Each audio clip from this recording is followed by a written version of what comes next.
A girl was stabbed through the chest by the official hero of the story. The man watching did absolutely nothing to stop it. He knew that in 3 seconds he would walk over. Then he would execute that hero himself. A swordswoman had been fighting the same 3 days on repeat for 300 years.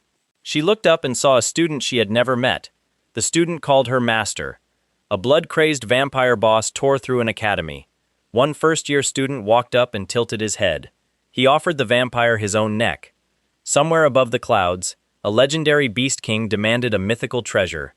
Our protagonist handed him a chicken. It was a literal chicken. Later, he burned the king to ash with the actual treasure. The school chairman died while smiling. This event broke the hero in a way no monster ever could. Everything went wrong the first time. The protagonist was Corin. Before he became terrifying, he was a nobody. The world resembled a fantasy video game. A massive academy called Merkaba trained guardians there. Guardians served as the shield for humanity. They fought against demons, evil spirits, and monsters. Monsters were ranked from level 6 at the bottom up to level 1. Higher ranks included semi-first, semi-special, and special at the top. A special rank threat was not just a monster. It was a natural disaster with teeth. Corin knew all of this because he previously played this world as a game. Eventually, he woke up inside the game. This seemed like a classic setup. However, the story did not follow the original protagonist. That man was Park Si-hoo. He was the chosen one and the protagonist. Park Si-hoo was the hero destined to save the world. During his first life, Corin believed in him completely. He fought beside Park for many years. He bled for their cause. Corin watched Park clear impossible quests and rescue heroines. He told himself the world was in good hands. Then Corin started noticing things. Disasters only happened when Park was nearby. Heroines joined the party with hope, but vanished from the story. Quest outcomes always ended with Park becoming stronger. Everyone else became weaker or died. Corin investigated the situation. What he found made his blood run cold. Park Si-hoo was not saving anyone. He was farming them for personal gain. The hero was a psychopath who engineered catastrophes for experience points. Park tortured and killed the heroines everyone adored. He harvested their blood and their statistics like loot drops. Every tragedy in the story was his fault. He simply made sure to look like a hero when the smoke cleared. Corin confronted him. Park did not even argue. He smiled and thanked Corin for being a useful teammate. Then Park murdered him. Corin had 14 years of martial arts training. He gave 14 years of loyalty. His life ended by a knife from the person he trusted most. Meanwhile, the world kept cheering for its hero. Then Corin opened his eyes. He was 3 years in the past. This was before the academy started. He had the same weak body and poor spirit sense. His official rating was rank 5 or rank 6. Inside that scrawny frame lived 14 years of legendary spearmanship. He had complete knowledge of every event and hidden treasure. He knew every boss and every coming death. One burning item sat at the top of his list. He needed to kill the hero. He wanted to save everyone he failed before. He had to stop the apocalypse. During the Merkaba Academy entrance exam, the examiners saw a no-name kid. He had unimpressive statistics during the combat trial. The monsters were released. The proctors expected a mediocre showing. Then the mediocre kid moved. The monsters simply stopped existing. Records that stood for decades shattered in seconds. The academy director watched the results come in. He could not process what he was looking at. The staff scrambled to explain the results. They could not find an answer. The truth was unexplainable. This first-year student had already lived through the end of the world. He found the entrance exam as easy as tying his shoes. However, Corin did not show off. He needed the world to underestimate him. He deliberately lowered his rank. He played the role of a quiet student. Corin kept his eyes on the calendar. He knew exactly where Park Si-hoo would be. He knew exactly what the hero planned to do first. The first event took place in the forest. In the original story, this was the tutorial moment for Park. He rescued Alicia Arden from a werewolf attack. Then he recruited his first heroine. Alicia was the illegitimate daughter of a famous sword clan. She was a genius crushed by a lifetime of verbal abuse. In the first life, Alicia trusted Park. That trust led to her tragic end. This time was different. Corin arrived at the forest first. The werewolf lunged at Alicia. A spear intercepted the monster in midair. It made a sound like a thunderclap. Corin dismantled the beast before Alicia could finish being terrified. She stared at the stranger like he fell from the sky. He barely looked at her. His attention was on the tree line. Right on cue, the hero arrived. Park Si-hoo strolled in expecting his scripted rescue scene. Instead, he found his heroine already saved. A stranger stood between them with a spear. Corin had been waiting for 3 years and 1 entire lifetime for this moment. Corin did not speak. He attacked immediately. Park was strong. He was the protagonist with a powerful system. He had growth rates that felt like cheating. None of that mattered now. Corin fought like a man who memorized every trick. He knew everything Park would ever learn. He shut down openings before Park even thought of them. Corin battered Park across the forest floor. For the first time in 2 lifetimes, the hero's mask cracked. The golden hero started panicking. He started bargaining and begging. Park promised anything for a miracle save. Corin looked down at the person who tortured his friends. This man butchered innocent girls for statistics. He had put a blade through Corin's heart. Corin finished him without hesitation or mercy. The great hero died face down in the dirt. His story ended before it even began. Every atrocity he was going to commit died with him. Then something insane happened. A translucent window blinked to life in front of Corin. The system was the cheat engine of the original story. It detached from the dead owner and latched onto Corin. There was a beautiful twist to the system. It did not reward murder or grinding. Instead, it rewarded good deeds. Saving a life provided points. Stopping a bully provided points. Protecting the innocent provided points. Every level was worth 5 whole statistics points. This was a ridiculous growth rate for this world. The previous owner was a psychopath. He spent years engineering tragedies. Then he fixed them heroically to cash in. Corin did not have to fake anything. He already knew every disaster on the schedule. He knew every doomed victim and every tragedy. The next 3 years were like a shopping list to him. Corin was the last person who wanted to be a hero. He was pragmatic and a little ruthless. He was obsessed with money and hated attention. The universe strapped a machine to his soul. It paid him to save people. Meanwhile, Alicia stood there in shock. A random student had deleted the werewolf. He also defeated the mysterious swordsman who showed up afterward. Corin checked his brand new system window. He made a mental note about her. Alicia was first on his list. In his old life, her genius remained buried. Her self-esteem was used against her. In this life, Corin planned to help her. He would make her the powerful warrior her clan never expected. The academy arc began. Corin started collecting people for his party. He was like a man preparing for a raid. He alone knew the boss that was coming. He met Jaeger and Lork. They were solid classmates. They had no idea their new friend could rival powerful bosses. Then there was Mariette Mardunareff, also known as Marie. She was a wealthy noble mage with a sharp tongue. She had a bottomless bank account. A secret ticked inside her bloodline. Corin knew it would eventually detonate. He also met Huaron. She was a quiet and strange girl. She was much more than she appeared to be. Her story was one of the most heartbreaking reveals. Corin started stacking power while everyone else slept. He knew exactly where the game hid its secrets. Early on, he tracked down a silver mandrake. This was a rare treasure most players never found. He took a bonus aura core from it. An aura core held the power of a guardian. Everybody usually received only one. Corin now had multiple cores. His mana pool no longer made sense. Nobody knew his true power. On paper, he was still a rank 5 nobody. People only thought he tested weirdly well. Next came the ghost. The academy grounds held an old haunting. This was the spirit of the Saboncia Duke. He was a cursed noble. Other students would run away from his story. Corin walked in like he was collecting a package. He exorcised the wrath of the Duke. In the process, he claimed another aura core. The student body saw a quiet first-year student. In reality, he was a walking armory. He quietly bought every hidden power-up in the region. The system continued to grow. Every save and every intervention provided rewards. He quietly prevented many tragedies. His levels stacked and his statistics climbed. The difference between his file and his reality increased. It was no longer a gap. It became a massive canyon. This led to the hunting ground.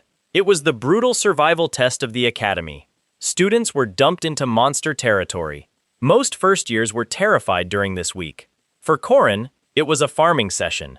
He dominated the test so casually that he looked lazy. Corin protected weaker students on the side.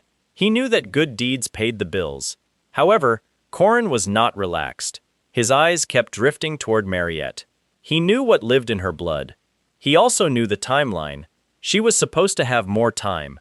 During the test, the bloodline of Mariette woke up early. It did not wake up gently. 1 second she was a noble mage student. The next second, her power detonated. She awakened as a full vampire. She was not a cute fantasy vampire. She was a boss-class monster drowning in bloodthirst. Her mind was buried under a hunger. She could not fight the hunger. Students scattered and the staff panicked. The protocol was simple and ugly. Corin stepped forward alone. One of the hardest fights of the story followed. He fought with one hand tied behind his back. His goal was not just to win, he wanted to win without hurting her. He dragged the fight away from the others. Corin weathered a storm that would flatten elite students. He even used a giant wicker man construct. It soaked up her fury. Mariette was fast, vicious, and completely gone. Eventually, Corin bled the frenzy down to embers. Then he did something reckless. He dropped his guard and stepped inside her reach. Corin offered her his neck. The monster froze. Hunger took over and she bit him. His blood did what no spell could do. It calmed the storm. The red drained out of her eyes. Mariette came back to herself in the arms of her classmate. He had fought a monster to a standstill. He did this specifically so he would not hurt her. He was the only one who truly understood her pain. The academy still wanted her executed. She was a vampire now and seen as a threat. Corin stopped being a simple fighter. He showed the other blade he carried through leverage. He maneuvered and pulled strings he had spent months planting. Corin dragged the death sentence of Mariette off the table entirely. Mariette kept her life and her place at the academy. She looked at the boy who bled for her and saved her twice in one day. He had asked for nothing in return. She fell for him completely and devoted her life to him. The system window chimed with the biggest payout Corin had seen. He pocketed the levels and checked his mental calendar. He moved to the next name on the list. Alicia Arden was a diamond that spent 18 years being told she was gravel. Her family treated her like a stain because of her birth. The older sister of Alicia was named Lunia. Lunia was the family jewel and a peerless swordswoman. Every comparison between the sisters was a beating dressed up as feedback. Alicia possessed monstrous talent that was buried under self-hatred. The talent might as well not exist while buried under that much pain. Corin saw a duel that humiliated an entire sword clan. He saw a demon boar the size of a fortress. There was a traitor wearing the face of a professor. He also saw a cursed city where time had chewed on one woman for 300 years. This was the future he prepared for. Corin planned to fix the broken blade by putting it in the fire. He sent Alicia on a mission to Fog City. The mission appeared routine on paper. However, Corin knew the city hosted a vampire serial killer named John Doe. This creature had been draining victims in the mist for months. Professional guardians had failed to corner the monster. Corin brought Alicia along like it was a field trip. He did not mention the murder monster to her. He knew she possessed a hidden technique called domain severance. This was the peak of martial arts in their world. A swordsman would stop swinging at objects and start cutting space itself. Time crawled and distance stopped mattering. The strike did not travel because it simply already happened. Only a handful of living beings ever touched this power. Alicia needed the worst night of her life to unlock it. The fog rolled in and John Doe followed. Alicia fought for her life in zero visibility against the predator. Corin shadowed the fight from the mist to act as a safety net. Alicia was losing because her mind was failing. Every mistake summoned the critical voice of her family.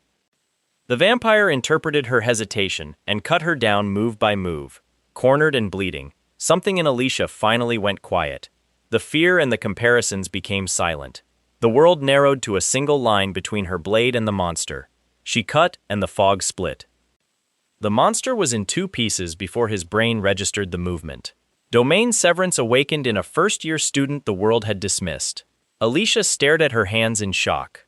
Corin stepped out of the mist and told her what she had done. Someone finally believed in the girl for the first time. Alicia developed an enormous crush on Corin from that point forward. New power soon invited old problems from her family. Word of her success reached the sister of Alicia. Clan loyalists decided the illegitimate sister was getting above her station. They applied pressure to shove her back into her box permanently. Corin orchestrated a formal dojo challenge between the sisters. The Arden faction gathered to watch the natural order reassert itself. However, the natural order did not survive the afternoon. Alicia had changed after staring down a serial killer. She had cut the concept of distance in half. Lunia was a magnificent swordswoman and pressed her sister hard. Alicia found her quiet place again and ended the duel. The untouchable prodigy stood defeated by the sister everyone had spat on. The room fell silent as years of insults died. Lunia was not bitter about her defeat. She had watched her little sister get crushed by the family for years. Seeing Alicia rise affected her deeply. Lunia also began paying close attention to Corin. This connection would eventually become a much bigger part of the life of Corin. It started as politics and became very personal. Corin banked his points and moved to the next catastrophe. The Iron Mountain King was a demon boar the size of a fortress. In the original story, the creature caused a bloodbath. Corin decided to stop acting alone and started acting like a general. The breakout hit like an earthquake with tusks. The allies of Corin snapped into formation to anchor the line. Mariette used her vampire strength and noble magic to hammer the beast. Everyone had a role to stall and herd the mountain. Corin intended for Alicia to take the final kill. He built the entire battlefield to give her the finishing blow. The technique of Alicia was the only one that could end something this size. The boar ripped through the delaying tactics of the students.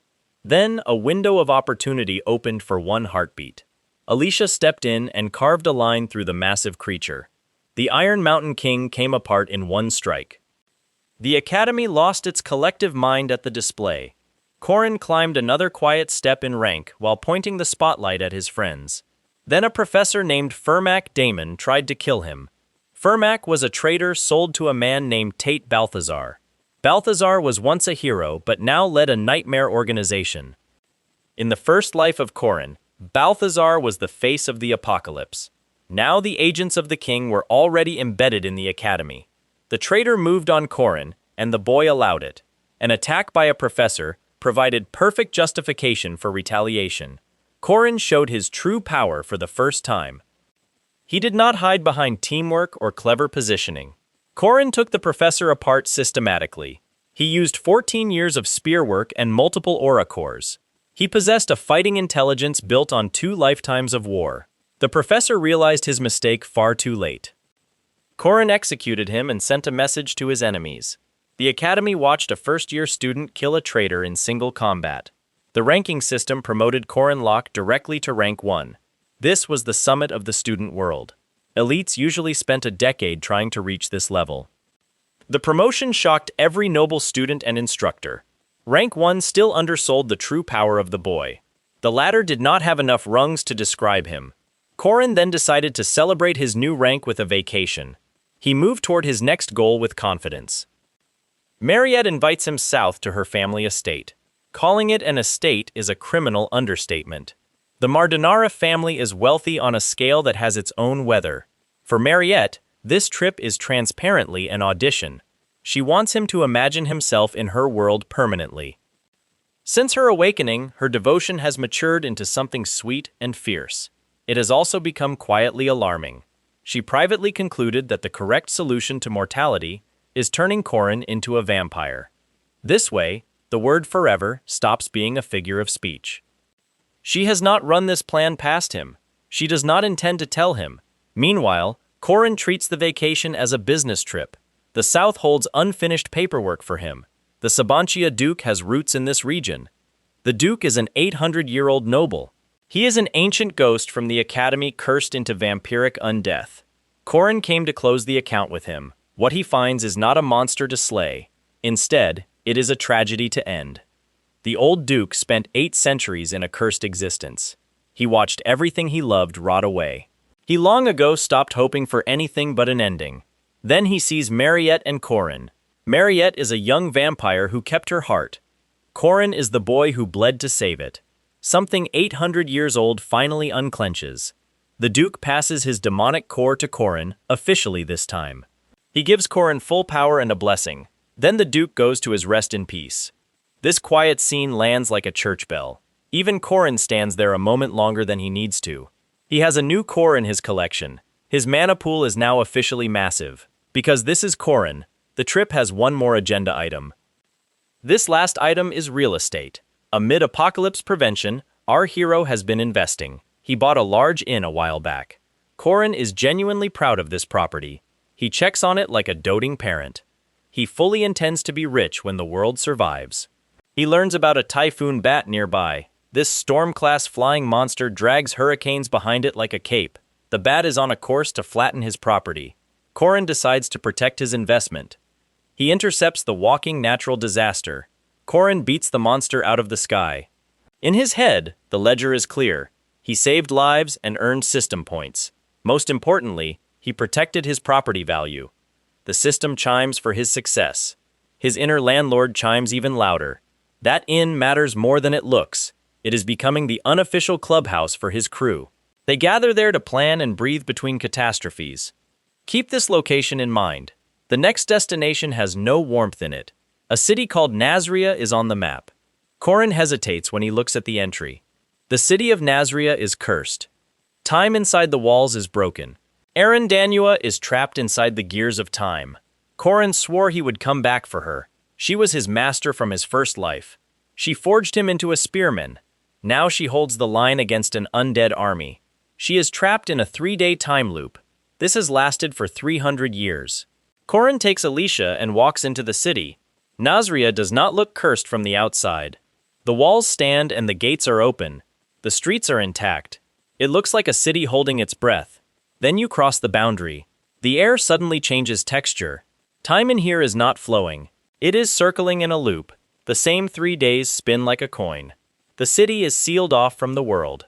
Corin briefed Alicia on the mechanics. He could not speak about the history. 300 years ago, an undead army rose here. This tide of death was big enough to drown the region. One swordswoman stood in its path. Her name was Danua. Erin could not destroy the horde. She did something worse than dying. She bound the city into a 3-day loop. Erin became the lock for this cage. Every cycle, the dead rise. Every cycle, she fights them back. The clock resets and her wounds close. Then it all begins again. These 3 days of war repeated for 3 centuries. This equals over 36,000 cycles. She was alone with no one coming. No one even remembered her sacrifice. This reality twists the knife for Corin. In his first life, Erin was his master. She hammered 14 years of technique into him. She taught him everything. This version of her has never met him. Their shared history exists in only one direction.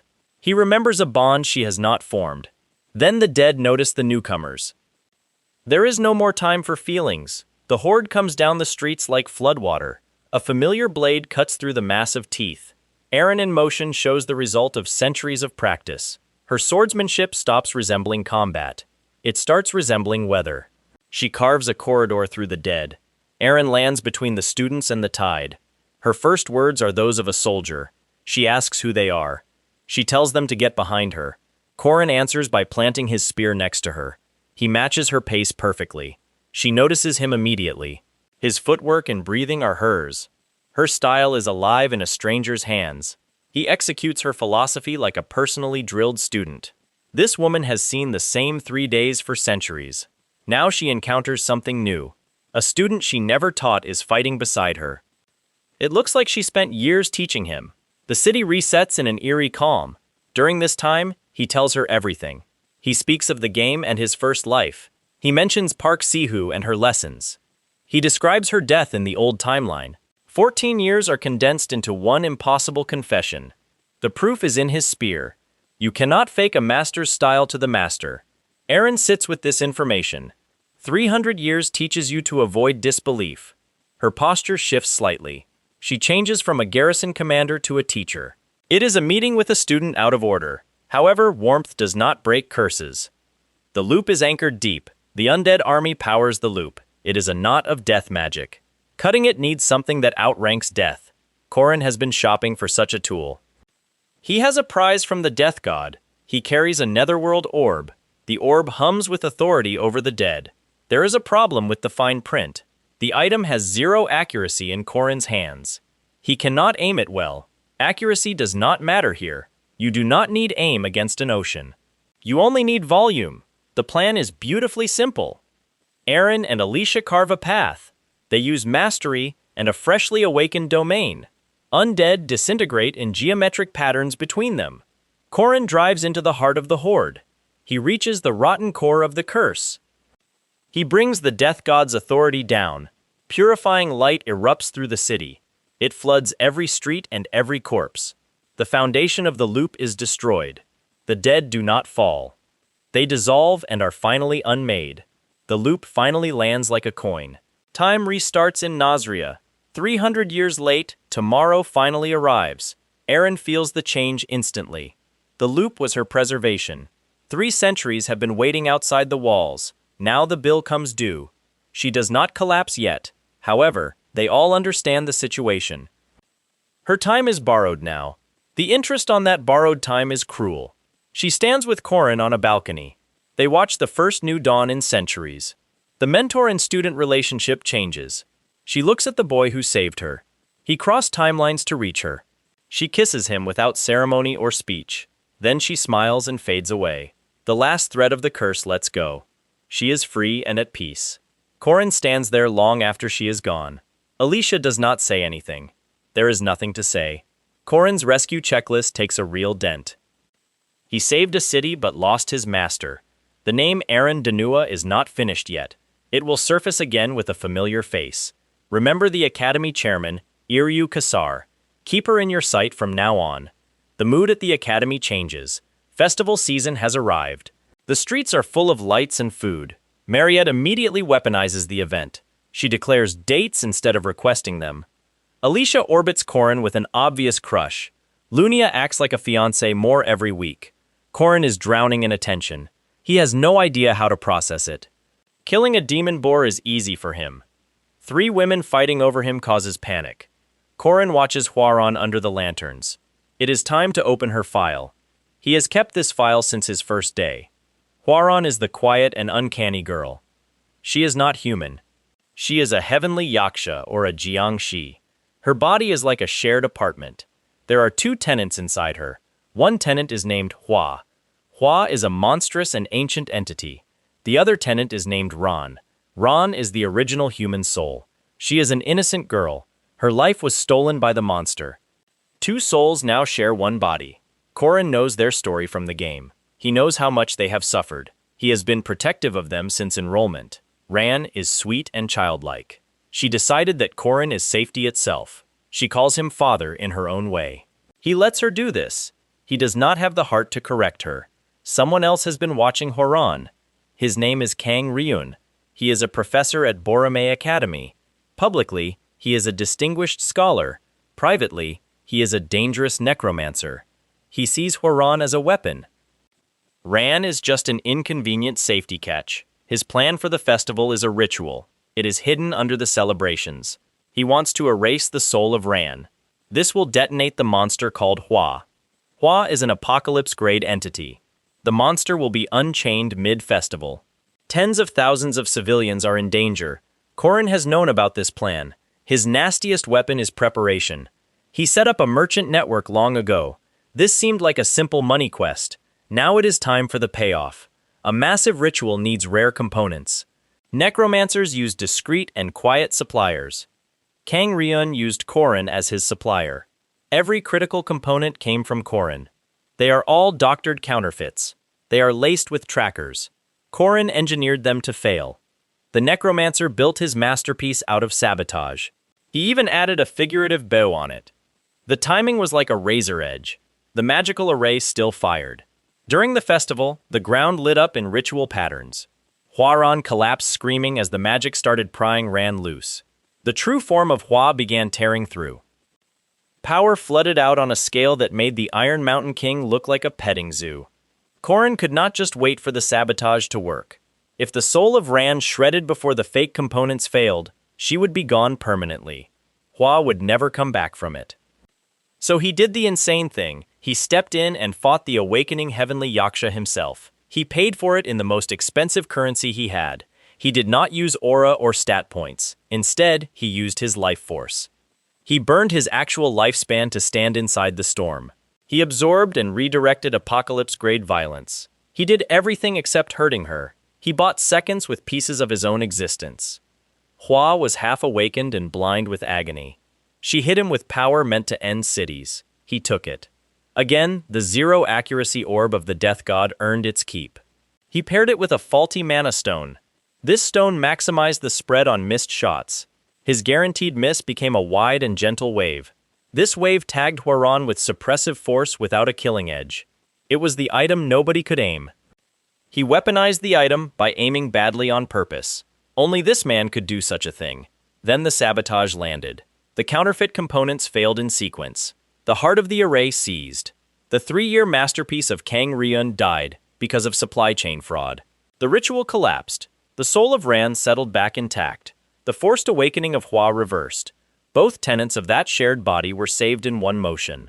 The face of Kang Ryun, when he understood, was the greatest face slap of the story arc. He stood in the wreckage of his life work. He traced the failure and the trail ended at invoices. It was his own procurement. He spent months on careful and secret purchasing. He personally vetted every crate. All of it flowed from a shell company run by the teenager walking toward him. Kang Ryun did not lose a battle. He funded his own defeat. Corin laid it out with the flat and unhurried tone of a man reading a receipt. Then he handled the necromancer the way regressors handle scheduled apocalypse triggers. He ended the threat permanently. The aftermath was the soft landing this arc earned. Hua and Ran talked for the first time in their shared existence. They were like a monster and a girl or two prisoners. They reached an understanding inside the body they split. Both of them arrived at the same conclusion about the boy. He had bled his lifespan to keep them whole. Ran beamed and called him father. Hua was an ancient calamity who never wanted anything before. Now she decided she wanted him as a husband. Heavenly yakshas do not flirt with human subtlety. She initiated physical contact with total confidence. She was a creature that had never been told no. The harem of Corin officially expanded. It now included a monster and her adoptive daughter sharing one body. The jealousy of Mariette climbed into uncharted territory. He saved both souls. The system paid out like a jackpot. Somewhere far away in a paradise that was not, a broken legend began noticing things. His agents kept dying. His scheduled catastrophes kept failing quietly. The board was escalating. The next stop was the sky. There was an island above the clouds called Findius. Druid trials awaited with a world treasure sitting at the finish line. This was the sun sword known as Klaus Solus. It was one of the 4 great mythological arms of this world. A beast king named Dunscaith was on his way up to claim it. Dunscaith was the own fang of Balthazar. He was about to be handed a chicken. Findius was a whole island hanging above the cloud line. It was as if the world forgot to finish gravity there. It had green terraces and ancient stone rings. The air hummed with old druid magic. Down below, most people thought it was a legend. Corin knew it was a vault. Somewhere in those trials sat Klaus Solus. This was one of the 4 world treasures. These weapons were far beyond normal gear. Owning one was like being adopted by a small god. In his first life, Corin watched what happened when a world treasure landed in the wrong hands. This time, he was going for the right ones himself. Team Corin went up together. Alicia was there and her domain grew sharper by the week. Mariette framed this entire expedition as an extended couples trip. The rest of the hand-picked crew followed. The druids of Findius did not just hand out god weapons. You had to enter their trials of skill, wit, and worth. The treasure chose a master through them. One problem remained. Someone else responded to the invitation. Dunscaith was the Beast King. This was not some mini-boss with a fancy title. He was a semi-special rank monster lord. He was a mountain of muscle, fang, and battle lust. He served Tate Balthazar directly. The King of Paradise had stopped relying on disposable agents. He sent an actual fang. Balthazar wanted the Sun Sword as a piece on the end of the world board. Dunscaith fully expected this to be a simple pickup errand. He would climb the sky and terrify some druids. Then he would take the shiny thing and go home. Instead, he found a teenager already standing in line. The trials began and the whole arc turned into a dangerous game. Druid tests spread across the floating island. There were trials of combat, cunning, and spirit. The crew of Corin and the beast forces of Dunscaith collided through every test. The contrast was the entertainment. Dunscaith brute forced the trials like a landslide with opinions. Corin glided through them like a man reading his own diary. He had played this content before. He knew every druid riddle and every hidden shortcut. The beast forces of the king triggered every trap face first. Corin had the walkthrough memorized. However, the island had a gatekeeper that nobody could skip. Deep in the trials waited the sword demon. This was a legendary blade spirit and the final examiner. It was a duelist, so infamous that entire generations of challengers failed. They went up the island and came down in boxes. It existed for one purpose only. Nothing unworthy could pass. You could not sneak by it or out-clever it. Someone had to beat the greatest sword being in the trials at its own art. Corin was the strongest person on the island. Yet, he stepped aside. This fight was never meant for a spear. He looked at Alicia. Her own family had branded her a mistake. He told her the sword demon was hers. There was no safety net this time. There was no shadowing from the mist. It was a duel with a legend alone in front of everyone. The old Alicia would have crumbled at the suggestion. This Alicia rolled her shoulders and walked into the circle. She drew her weapon. The duel was gorgeous and terrifying. The sword demon was not a monster flailing claws. It was centuries of distilled swordsmanship wearing a shape. It came at her with technique layered on technique. It tested, punished, and escalated the fight. Alicia bled and Alicia adapted. Blow by blow, she stopped fighting like a student. She started fighting like the warrior her clan was supposed to produce. The sword demon pressed her to the very edge. That edge is where Alicia lived now. The world went quiet. The line appeared. Domain severance fell like judgment. The legendary examiner of Findius came apart on a single cut. This wall had broken centuries of champions. The Druid trials officially declared the way to the Sun Sword open. The girl nobody wanted just carved her name into a myth. That was when Dunscaith stopped playing by trial rules. The Beast King crashed the endgame like a meteor. He was done with tests and druids. He was done with pretending this was a competition. He wanted the world treasure.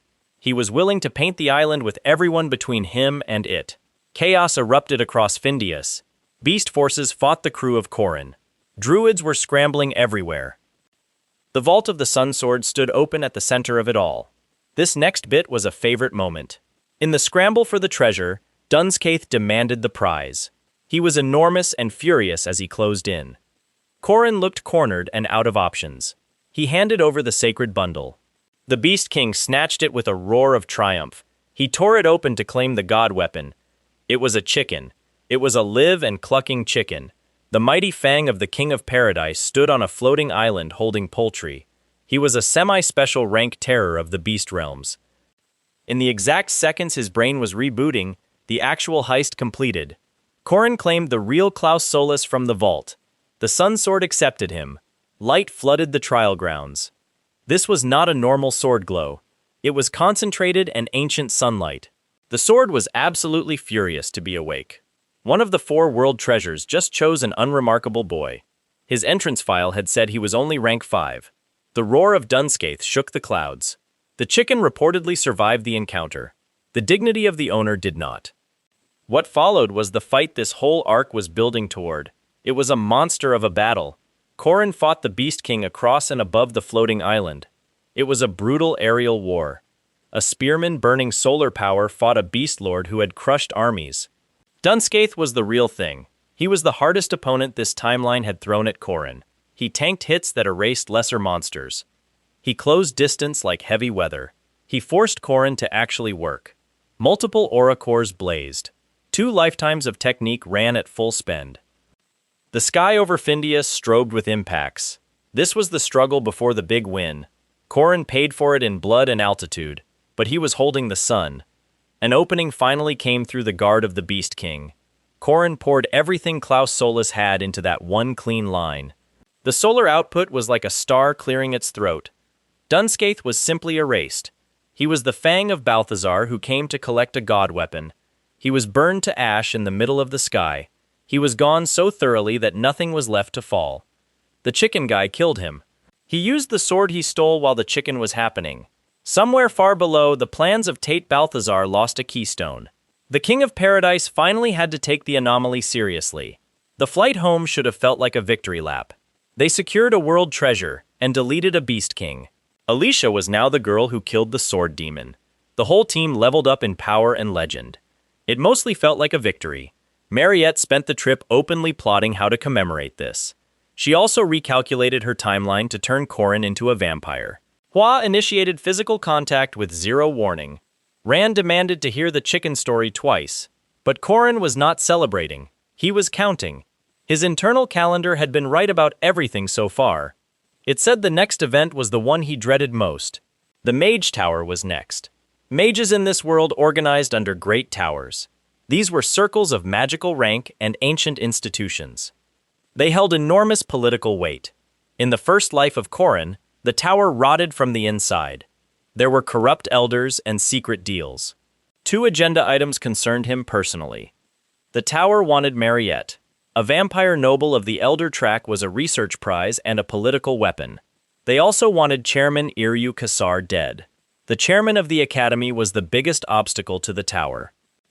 Iryu Kasar was the chairman. This was where the promise from Nazria was kept.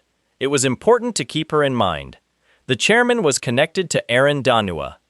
Aaron was the master who kissed Corin goodbye and faded on that balcony.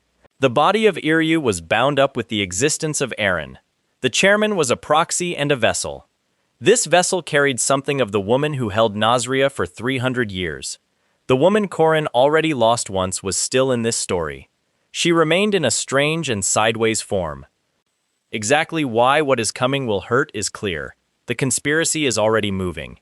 Kidnap orders are drafted for Mariette. A kill plan is shaped around the chairman. Corrupt tower elders and a traitor network are ready. Behind it all is a patient legend with a spear. He has run out of underlings to send. Corin has outplanned a necromancer. He has out-heisted a beast king. He has outfought everything this world scheduled against him. Now he is going to try to outplan fate itself. He is joined by a princess who flirts with aphrodisiacs. A saintess with no concept of personal space is also there. A clown disguise is about to produce a disrespectful reveal. The tower thinks it is hunting a vampire girl and an old woman. It has no idea what is already inside its walls. The Mage Tower does not look like a villainous lair. That is the problem with it. It looks like civilization with a spire of white stone. Centuries of wisdom define the heart of magical society. Nobles send their children there, and kingdoms borrow its counsel. Old men in expensive robes are drafting kidnapping orders. They are calling murder plans policy. Corin knows the roster of rot by heart. In his first life, the tower corruption grew unchecked. It gave Balthazar the tools he used to end the world. At the center sits Elder Odmalik. He is a flame mage of terrifying seniority. He is publicly venerated but privately sold. His faction wants Mariette on a dissection table for research. They want Iryu Kasar in a grave for an unfortunate incident. Both operations are live and have specific dates. Corin faces a new flavor of problem. He cannot just spear his enemies. Killing an elder without proof creates a martyr. It hands the corrupt faction a rallying flag. This war must be won in public with evidence. Corin needs political firepower to succeed. 2 dangerous women enter the setting. Neither of them carries a sword. First is Princess Miriam Elizabeth Elrath. She has royal blood and a razor-sharp mind. Her interest in Corin started when his name hit rank 1. Miriam believes every asset can be acquired. Her acquisition strategy includes staged encounters and loaded invitations. She once used aphrodisiacs because she prefers chemical shortcuts. She wants him as a political pawn or a royal weapon. Corin has dodged every trap with weary competence. However, Miriam has real ambition and authority. She has the legal machinery to arrest untouchable people. Second is Saintess Estelle. She is the beloved star of the Holy Church. She is a relentless flirt with no personal space. Estelle decided the divine plan involves standing close to Corin. Behind her smiles sits sacred authority. She can sanctify testimony and expose dark magic. Corin needs both the princess and the saintess. He walks into dangerous flirtation zones to start negotiating. The scenes are comedy gold. Miriam laces every sentence with double meanings. Corin responds like he is filling out tax forms. Estelle drapes herself across furniture, while Corin slides folders. Underneath the antics, deals are struck. Miriam gets credit and a debt from a rising star. Estelle gets a righteous cause and proximity. Corin gets warrants, holy oversight, and legitimacy. The trap is built in the style of Corin. The enemy executes their plan in a room he owns. The conspirators move on schedule. An extraction team comes for Mariette with forged documents. They do not find a scared vampire girl. Instead, they find a smiling noblewoman in a kill box. Royal investigators and holy witnesses are waiting. The kidnappers are arrested with their evidence. The assassination cell for Chairman Iryu is also exposed. Every link in the chain is documented under sacred verification. The web unravels all the way into the tower chambers. That is when Malik stops pretending. The Elder reminds the world why he is feared. He unleashes a masterwork inferno refined over a lifetime. The magic has enough mass to erase the hall. This spell ends arguments and cities. Corin has been inside the tower under a disguise. He chose to be a clown with face paint. He was a jester wandering the corridors of civilization. Weeks of conspiracy unfolded in front of a clown. When the flame roars out, the clown steps forward. The disguise burns away and the sun sword answers. Klaus Solus ignites in the hand of the jester. The hall learns the hierarchy of fire. Malik masterpiece meets concentrated solar authority. The fire is simply annihilated and devoured. It is the way a bonfire loses to the sun. A first-year student stands in the ashes with a world treasure. Malik is taken alive in front of everyone. The tower rot is dragged into daylight and scrubbed. Mariette and Iryu are safe. The conspiracy Corin dreaded across 2 lifetimes dies. It dies of paperwork and sunlight. For one evening, the perfect timeline looks real. Every scheduled tragedy is cancelled. Every doomed name on his list is alive. The tower is finally cleansed. Corin stands in the aftermath and exhales. Exactly then, the sky tears open. There is no buildup and no proxies. The air above the tower grounds splits like fabric. A weight of presence lands on the world. Every strong person present feels small. Guardians find their legs locking. Estelle holy light gutters and Miriam composure cracks. Corin knows the pressure from the end of the world. Tate Balthazar, the king of paradise, has arrived. He is the final boss, and he arrives years early. Every plan Corin owns is now calibrated to a dead timeline. The legend steps through his tear in reality. He looks at Corin with something like curiosity. The strongest being has come to meet the boy rewriting history. Corin does not hesitate, because hesitation means death. He moves everyone back and steps forward alone. Klaus Solus burns in his hand. Balthazar looks amused as he watches the boy. Then the world folds. Corin drops them into the 5th domain. A domain is the peak of martial arts. It is reality bending to a master's will. Corin has stacked his domains. The 5th is his personal cathedral of violence. He built this cage for exactly 1 prisoner. The fight begins between technique and a legend. Corin comes in with multiple oracores howling. The sun sword erupts in solar arcs. Balthazar answers with terrifying calm. His spear moves at angles that should not exist. His counterattacks arrive before Corin can finish an attack. Every exchange is a lesson for Corin. However, Corin does not lose immediately. He holds his ground and adapts. He costs the King of Paradise real effort. Solar bursts scald armor that was never scratched. Balthazar amusement cools into recognition. He realizes he is fighting a future version of Corin. This teenager is not supposed to be this powerful. The fight reaches a stalemate. If this story were kind, that would be the win. The story is not kind. Balthazar realizes he cannot kill Corin fast enough. He changes what he is hunting. His eyes find the target that will end this fight. He looks at the person Corin cannot lose. He looks at Mariette. He rips a gap through the domain. Reality is merely a suggestion to Balthazar. He hurls his spear toward his target. This is not a swing. It is a throw. The weapon is a single line of murderous intent. It is aimed at the vampire girl. She once bit the neck of Corin. Later, she came back to herself in his arms. The spear crosses the fold like a final verdict. Corin sees the incoming attack. He is fast. However, he is not fast enough for this moment. He cannot overcome the throw of a special rank soul. He turns anyway. He knows the math is against him. Every plan from 2 lifetimes narrows down. He lets out a single scream shaped like a name. Chairman Iryu Kasar is faster. She has been at the edge of the courtyard since the sky ripped open. She holds her position with quiet composure. She has been calm inside disasters before. She is the chairman of the academy. She is a proxy body carrying a soul echo. This is the echo of Erin Danua. Erin spent 300 years alone in Nazria. She once kissed her student goodbye on a balcony. In every way that matters to Corin, she is Erin. She has been borrowed forward one more time. She moves.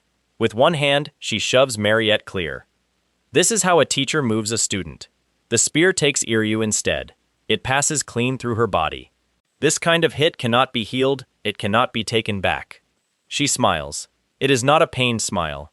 This is the smile of Erin. She has already made peace with dying. She has died before.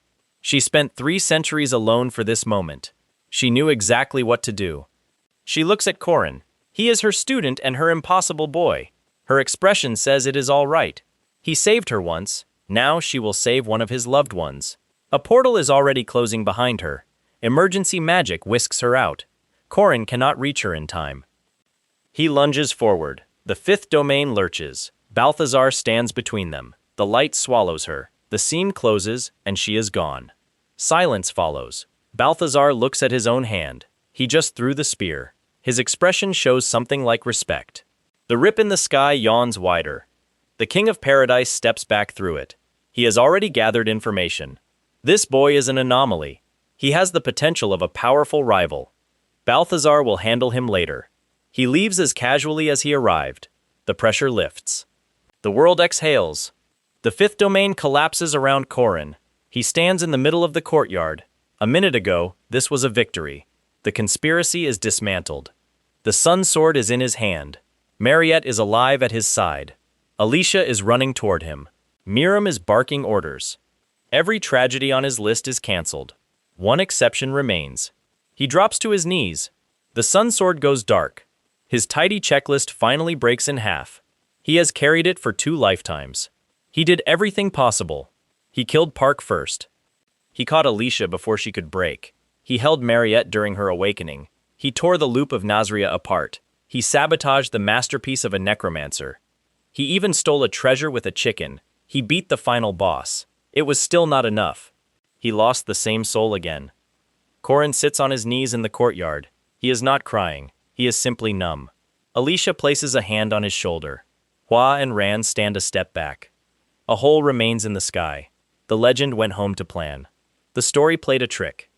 Corin is no longer fighting a general apocalypse. The disaster has personally noticed him.